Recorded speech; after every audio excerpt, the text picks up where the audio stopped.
Welcome to Coastal Update, presented to you by the Andrews team. John and Susan Andrews with RE/MAX of Gulf Shores make it their job to stay on top of the market so they can give you great advice when it comes to buying or selling real estate along the beautiful Alabama Gulf Coast. So let's take a look at the market.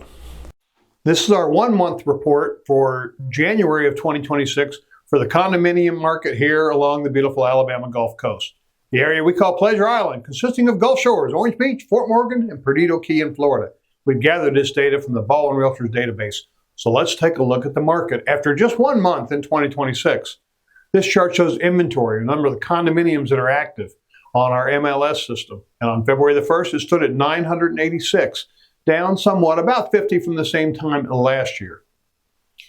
The median days on the market, how long does it take to get a properly priced condo under contract from the day it's listed? That stood at 121 days.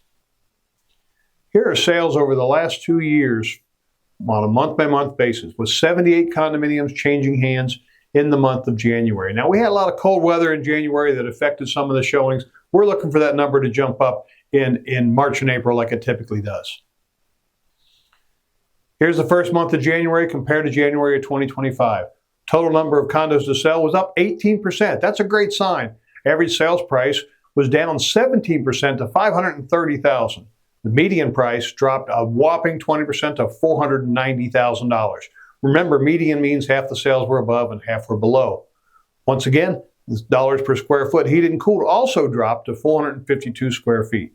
Next, we look at inventory and see how many units are marked as under contract or pending, and that stood at 99 units. That's a 36% increase over the February 1st number we drew last year. So we're anticipating a very active spring. It's important that you have a professional to guide you through the process, whether it's buying or selling a condominium. Please contact the RE/MAX of Gulf Shores agents supplied you with this video. They're going to help you make great choices. Until then, we'll see you next month on Coastal Update.